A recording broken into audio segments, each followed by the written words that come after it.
Your Excellency, President President Musar from Slovenia, our special guest in this 62nd Madaraka Day here in Homa Bay. Your Excellencies, honorable members, distinguished guests, ladies and gentlemen, the great people of Homa Bay and Kenya, hamjambo. Homa Bay hoye.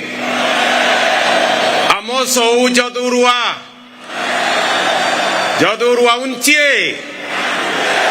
Jodurua umor. Jodurua oil. Bwana Yesu asifiwe. Asanteni sana. Kwanza, kabla sijasoma taarifa yangu ya siku ya leo, in our midst, we have a friend of Kenya, a great lady who has paid us a visit. When I invited her to come, she was gracious to consider time to come and fellowship with us. And more importantly, she agreed to be a special guest on this Madaraka Day in Homa Bay. Your Excellency, Madam President, we honor you. We are grateful for your consideration and for coming to be in our midst. And the people of Kenya, represented by the people here,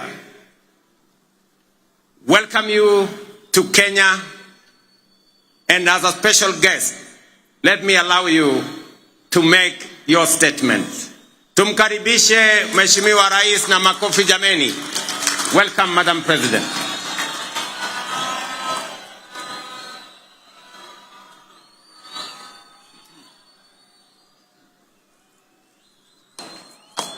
Hello, everybody.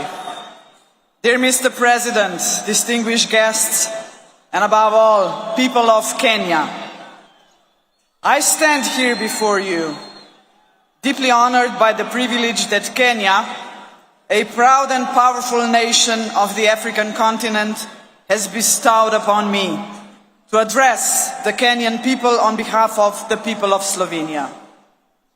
I stand before you, humbled yet proud of how warmly Slovenia has been received and of our shared desire to see the cooperation between our two countries flourish.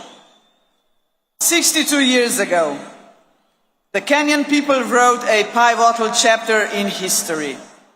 Madaraka Day, the day Kenya gained the freedom of self-government, marked the day Kenya finally secured the right to shape its future. An arduous journey came to an end. The days when foreign settlers drove the Kenyan population from fertile land and forced them into poorly paid labor are long gone, but they will never be forgotten. For the struggle for the independence was anything but easy, and it came at a heavy cost. Of course, the Kenyan people know only too well that history is not just about facts. It is also about preserving and developing the fundamental values that ensure the survival of a nation. Values that strengthen its identity and, above all, its unity. Jomo Kenyatta, the man who led Kenya to independence, recognized this. He also knew that Kenya's unity alone would not be enough to secure a bright future of Africa. Africa must also unite. A strong Africa, ladies and gentlemen, means a strong Kenya. In this context, we must recall another milestone anniversary. The year 1945 not only marked the end of the Second World War. That year, 80 years ago, the Pan-African Federation was created. The founders of the Federation, including Jomo Kenyatta, sent a clear message to the world. 700 million people living under colonial rule and without rights had had enough. They demanded their place under the sun. One by one, the former colonies became sovereign and independent states, but the idea of African unity never faded, least of all in Kenya. What better proof of this vision than the most important project in African history to date, the creation of the African Continental Free Trade Area in 2018. Kenya was among the first countries to ratify the founding treaty. Mr. President, ladies and gentlemen, the lessons of the past shape our vision of the future.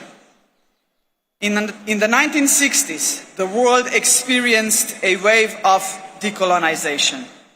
Yet in many ways, colonialism, and if I may say so, a condescending attitude towards the newly independent states did not just cease to exist, but there was a way to build self-confidence and assert oneself on the world stage.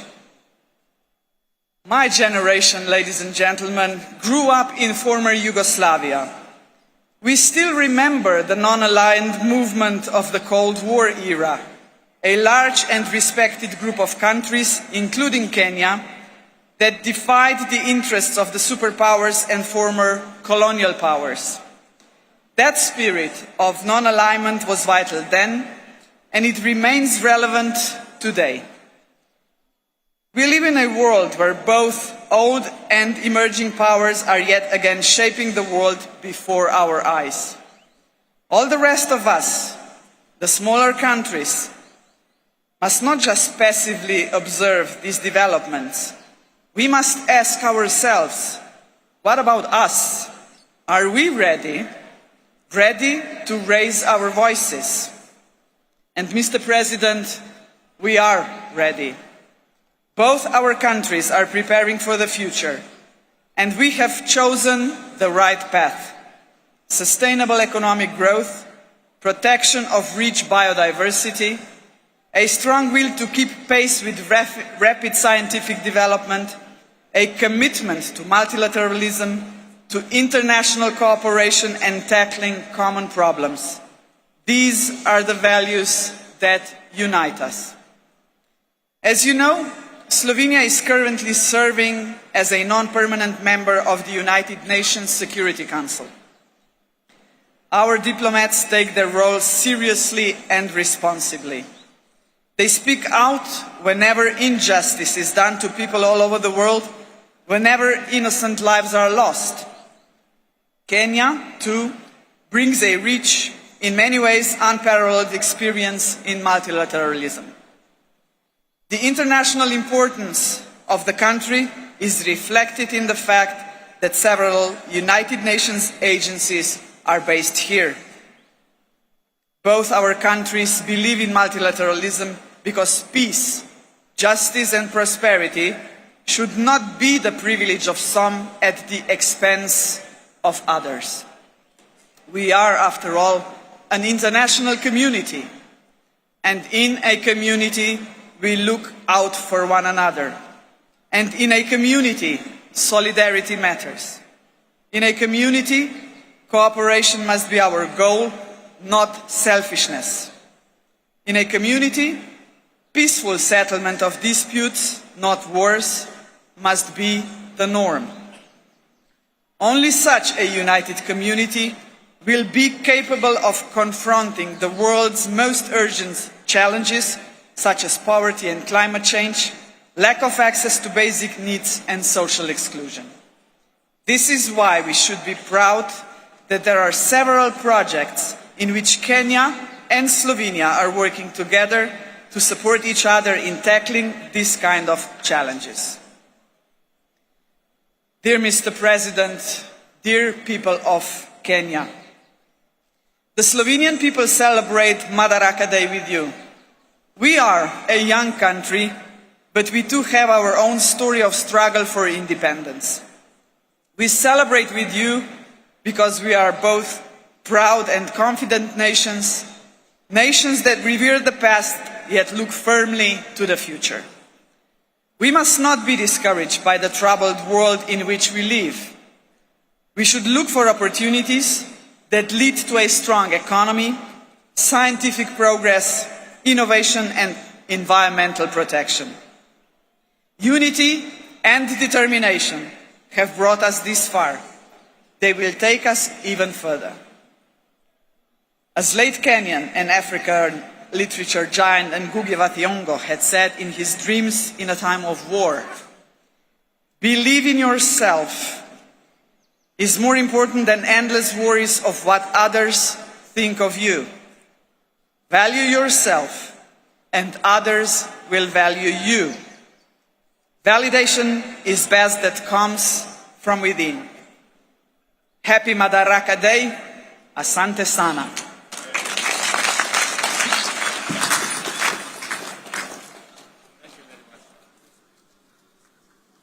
Thank you very much, Madam President. And thank you very much for that statement. Ladies and gentlemen, it gives me immense joy to be back in this county of limitless potential, Homa Bay. It has been 62 eventful years since we took this historic step towards full independence through our hard work, determination and self-belief. We have defied odds, surmounted challenges, triumphed over adversity, and emerged as a modern democratic state whose government and economy are energized by the restless ambition of confident citizens. Our forefathers knew, as we do, that we, the people, are the foundation, the pillars, and the engine of this nation, and that only we can do the work of building the Kenya we want. More critically, we understand keenly that this country is our home, and we have no other. This is why, wherever they go all over the world, Kenyans never forget their homeland and vigorously contribute to nation building.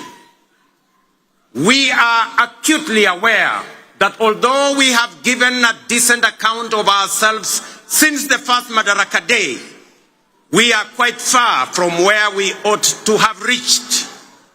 It is time for us to reflect on the state of our collective self-belief as a people, because without it, we lose all the opportunities that come with Madaraka.